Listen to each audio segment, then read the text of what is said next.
Guys, good morning. So I just got to the beach. It's like an hour and a half past low tide. There is a nice section about 3 feet still before it gets to that black line come in thing that I talked to you about, the hump.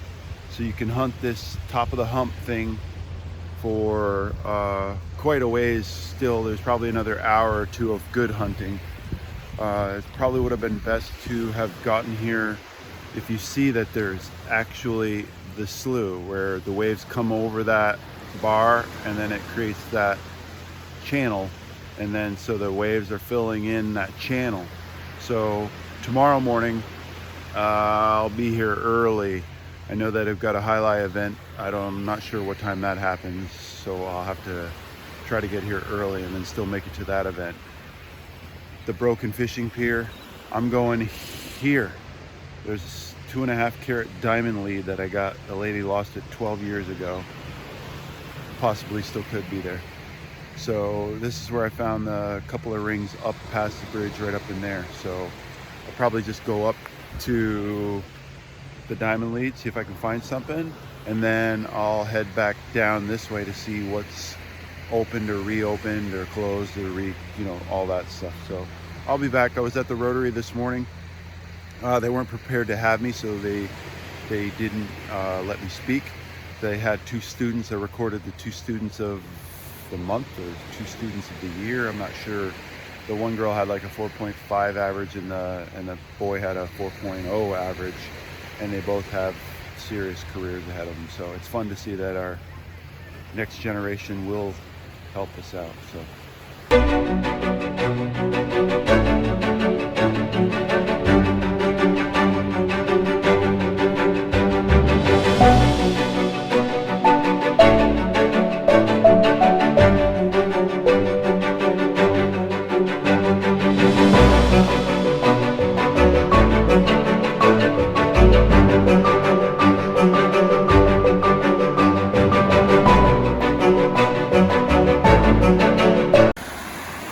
Alright, so I'm just hopping in the water. I just got my legs wet. This slough's like grunt, grunt, grunt, grunt, grunt, grunt, grunt.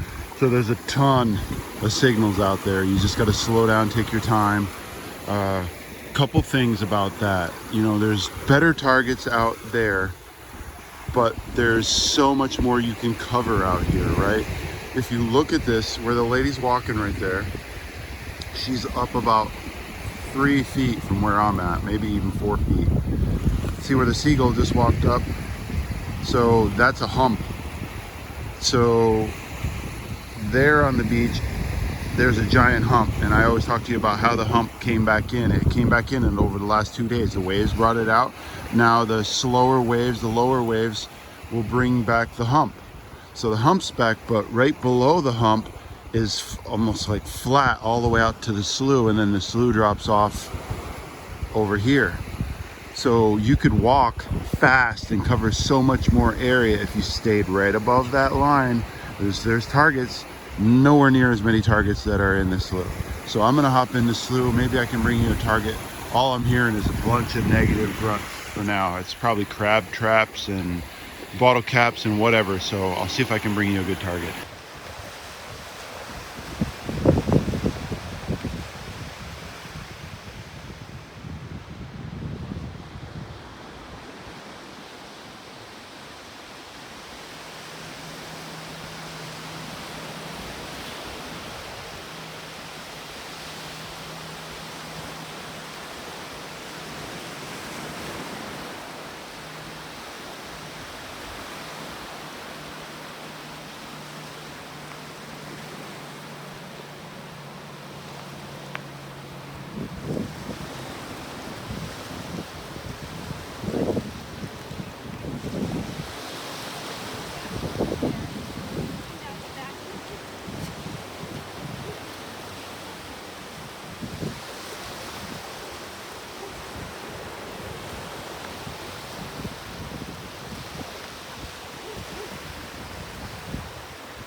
guy's a nuclear engineer and he fancies himself a photographer.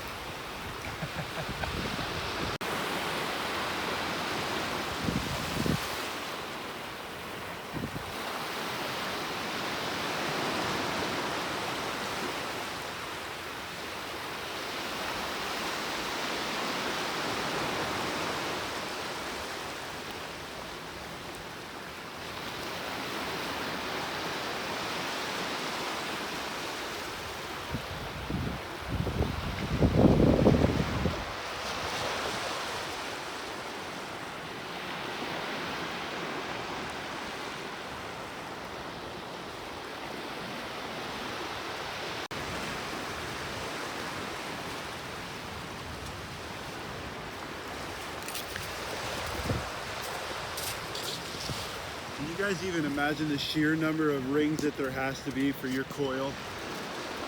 An 11-inch coil to go over a ring. Just the sheer number of rings that must be lost out here. And this is the example of, like, my arm's already tired. So you're pulling a coil through 1.5 to 2 feet of water. And it's not that you can't hunt this, it's that the low tide at 6 a.m. So you get here at 4 like I do. You hunt the tide going out, and the tide's already out. Like, this is almost bare, so you just got to get your feet a little wet. And then you just swing your coil over this entire area. So you're covering so much more area so much faster. So the odds of your 11-inch coil going over a ring is so much greater. So in the water, I like to water hunt, but it's so slow. So you get here at 4, you hunt 2 hours to low tide, and then you get about another hour because the tide comes in so much faster than it is after it goes out. So you get about a 3-hour window where you can cover 10 times the area as if you're out here now hunting. And it's not that it's not accessible now, it's just, it's so much easier to do during the low tide. So that's why the Gulf opens itself up a few hours every day. And then a couple days, a month, the super low tide, when the moon goes up and over, there'll be a super low tide where 3 hours before low tide, it'll have already pulled it out. So you'll be able to hunt this whole area 3 hours prior to low tide, and then it comes in a lot slower because there's still such a moon draw for the tide. So you'll have like a 5-hour window, and those are your opportune times where you really need to be outside. If it's 3 a.m., 2 a.m., midnight, whatever, you need to schedule your hunts around those tide times. And that's how I'm so successful with my ring count, is because I'm out during the opportune times. Guys, so when you learn a beach as intimately as I know this beach, right? And you guys can see from the videos in the past, this corner right here was just this big giant corner that went whoop. So from those cabanas, right? You see the cabanas, the ledge went down into the water. You see how much sand is back where those people are walking? So what used to be like 3 to 6 feet lower all the way out to the water is now all sand.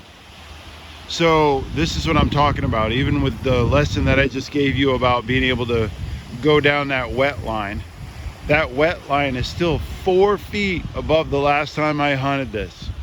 So it was like big down to nothing. So the only spot you could hunt is right out there in the slough. That's down to the bottom, and then there's a sand hump, and then, you know, probably more sand. So I would suggest just leaving this beach with what I know, or go maybe further up to in front of those buildings where that slope was so severe, which I probably will do that before I leave. That way I can check this beach out a little further, but all of that is sand. None of that's huntable. Paul, I'll walk down it just to show you there's no targets at all. Okay, so what I just pointed out from the cabanas, you see this down? So you can see that it hasn't changed to this point right here. And then there's so much sand in there, I can't even tell you. I even went out to the slough just a second ago and found that can top.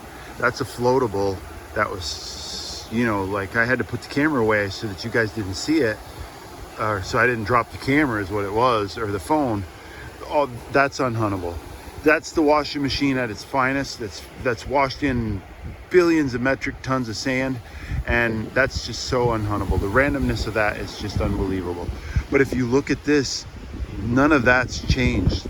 This structure hasn't changed. So noticing that you got from right there to there, that section right from there to there is huntable. Somebody's hunted it, maybe they haven't gridded it, but what I would suggest would be doing like a W up and down kind of thing. So I just noticing that, I came up here and look what I found.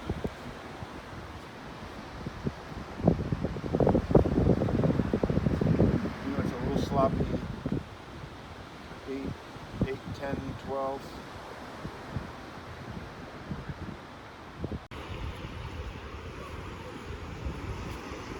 I'm guessing it's canned slaw. Piece of canned slaw. But anything anybody missed from the original slide down,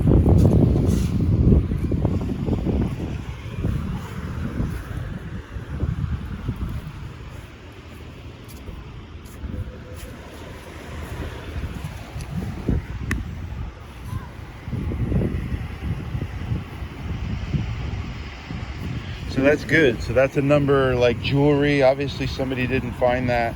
It's just a little bit of brass or whatever they use to hold the hinge on the sunglasses. But that means that there was a ring just sitting right there, right?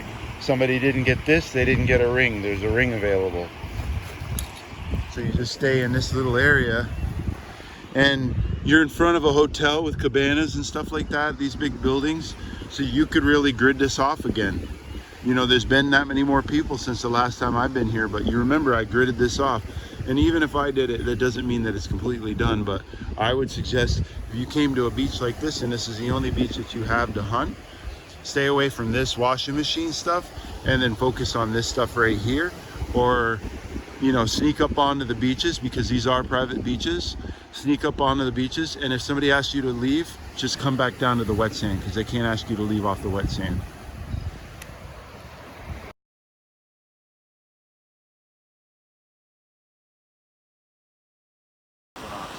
So it's not very deep digging. You're not going to have to go very deep because not much more sand can peel off this, but it's a good spot. So I would concentrate from, let's say, right here down to here. I would just do like little W's. Just have fun, walk around, notice changes. Every time you see this, kids with their parents. The parents were helping out. Parents were sitting there with their kid. The parents digging in the sand too. She might lose her ring. So always just, you know, leave their stuff, because they still might be staying here. Maybe they want to come back tomorrow. Don't destroy it, but just scan over it real quick.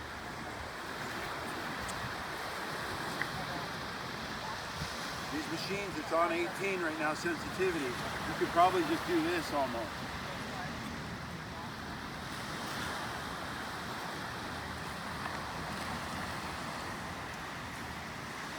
I'd like to just swing by these cabanas real quick. Again, if somebody asks you to leave their beach, leave their beach. Just go down to the wet sand, because they can't ask you to leave the wet sand.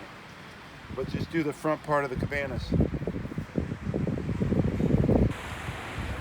And you're going to want your F2 function on 9, because there's going to be a lot of bottle caps and stuff like that right here. And don't waste your time digging bottle caps in front of these cabanas, because if you get 5 holes before somebody asks you to leave, you don't want to waste them on bottle caps for sure.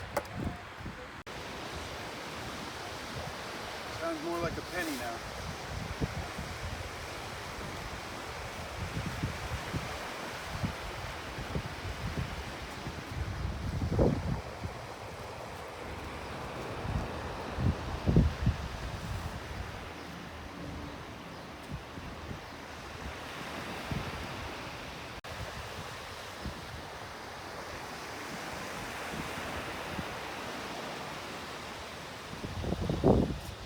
Another penny.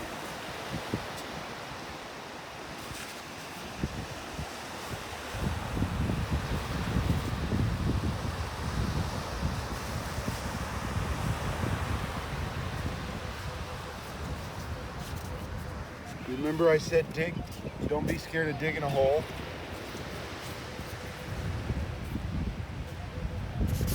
Don't be scared of digging a hole. Right, we found another penny, but what we did do is get some information. This right here was like almost impossible to dig through. Oh, what I just do with a penny. So this right here was almost impossible to dig through. So a lot of people don't like digging in hard stuff.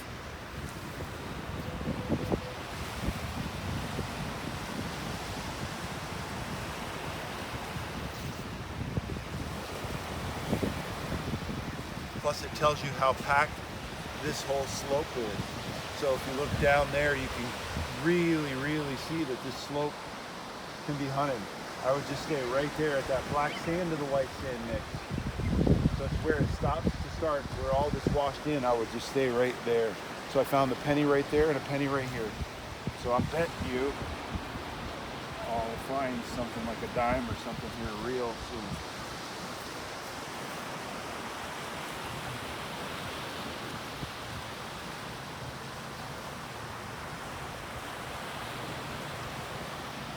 Another penny.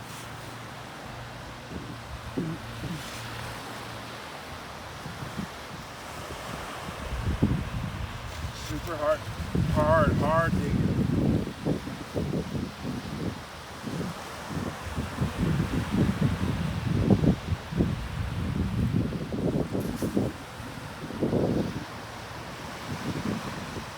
Another penny. So you look. I think I made it in. No? Dropped it. So you just look back. Penny there, and penny there. So 1, 2, 3. This is your target. Simple. Back and know that I need to stay right where I told you, from this gray to this white line. I'm hearing grunts already. Just like grunt, grunt, grunt. Another penny.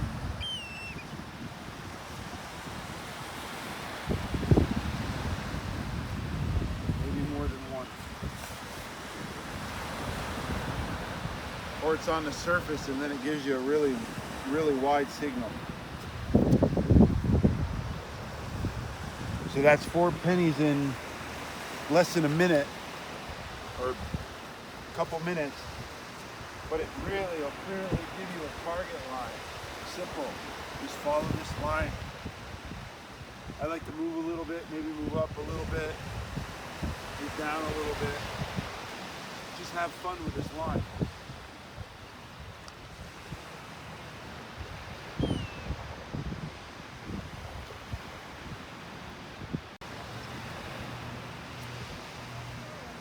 A weird chirpy 32.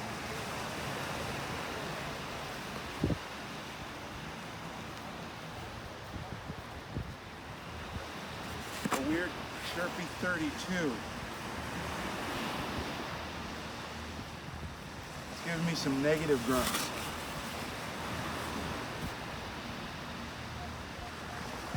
Now it just cleaned up to almost a solid 24, 26. So that's what a dime does. Back to grunts in 27.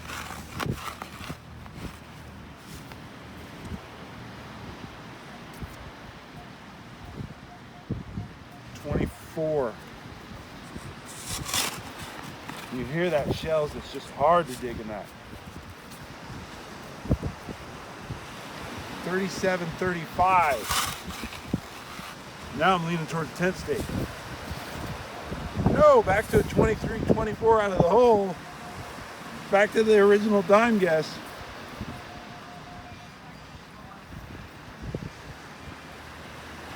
There it is.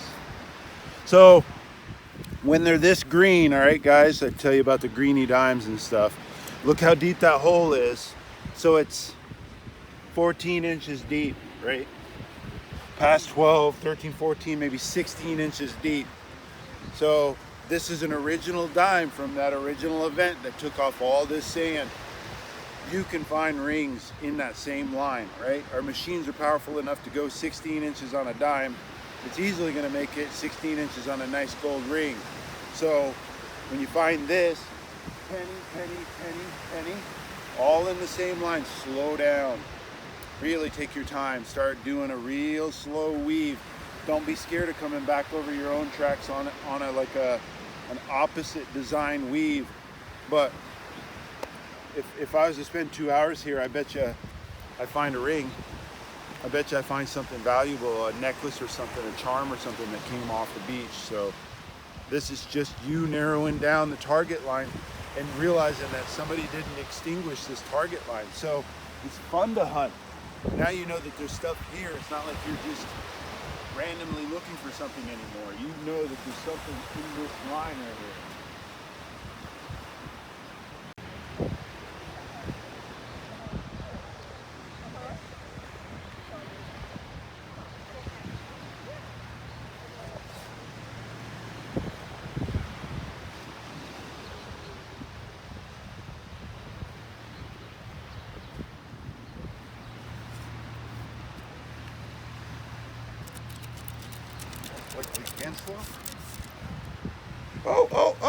Oh! What'd I tell you? I said 2 hours to find something. I didn't think I'd find something that fast. What? Look how pretty that is. I love finding earrings. I love finding ornate stuff. I didn't think it would happen that fast, guys, but that's amazing. I mean, truly amazing. What do you say? Thank you, universe. But I tell you what, I couldn't be more blessed right now with the things and my knowledge and me actually putting stuff together. I love helping. I'm really loving this YouTube family that I'm creating. I'm getting the same people responding. They're really responding in kind, so I love it. Just like a banging 13. Took one off it. Most likely a nickel.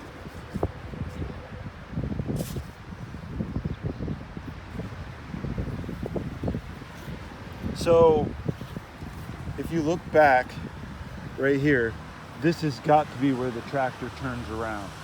We found the nickel right there, penny, couple rivets. We found the earring right there, another nickel right here. So this is an area where maybe you'd want to circle and do some, laps and stuff around.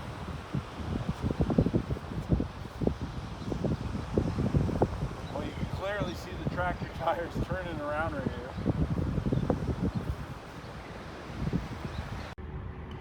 Hey guys, quick wrap up from Broken Down Fishing Pier, North Reddington Beach. So look at that. That's pretty much going to be the find of the day, right? That's like a $4 pack of swivels at least. Did find this cool earring. It's really cool because I had just got done explaining that if I had spent 2 hours in the area that I was searching, that I would find something valuable. This isn't particularly valuable, but it explained my theory of where I was at, which just made me feel really good about the day. I'm running real long on my videos, so I'll make this quick. Couple quarters, couple nickels, couple dimes, junk pennies. Anybody wants my pennies? I have probably 10 pounds of crusty pennies. In the crusty pennies, I throw the coppers. So anything pre-82, I throw them in there as well. So if you want my pennies, send me $30 and I'll send you, my box of pennies. It's going to cost me $27.50 to send them to you, most likely. So I won't make $1, but you can have them. You're my subscribers. Just say, hey, I want your pennies, whatever, that kind of thing. I've already said I'll do stuff for you guys that I'm not sure I've heard a lot of people call out that they'll do for their subscribers. You guys are awesome for watching my content. Today and in the future, I'm going to be showing parts of my life. Not quite like a vlog, but just things that I have to do that I'm going to be posting a video about, because if I'm going to be doing a video a day, I'm not always going to be able to get out and metal detect. Today I've got like 3 hours of content. I could split today up into 3 days, but I don't. I edit it down to 1 day. You know, you guys are in Tampa, make sure you stop over and see Phil Myers at Myers Metal Detecting. Phil's an awesome dude. Still not sponsoring me, Phil. You need to get on that. Send me a check. Just kidding. Just I'm not sponsored by Phil, but he's such a cool dude. He helped out Metal Detecting NYC Merrill, you know, by letting me take a shovel down to Merrill. So yeah, guys, if you haven't subscribed at this time, please press the subscribe button. It's free, you know. Definitely hit the thumbs up. Love you, and see you guys tomorrow. Wait, did I not talk about this 7-pound? No, it's all of 5 pounds, and that's a bolt from the bridge.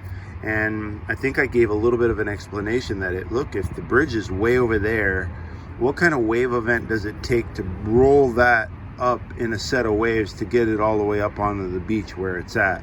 So you can imagine, you know, that same wave event moves rings in and out, in and out, in and out. Any ring that made it off the beach that's sitting at the edge moves back up to a new spot. So don't be scared of just moving around on the beach to try to find different things, different heavies. But when you do find a heavy patch, stay at it, circle that area, because a lot of the heavies probably got moved into that area by that, you know, washing machine.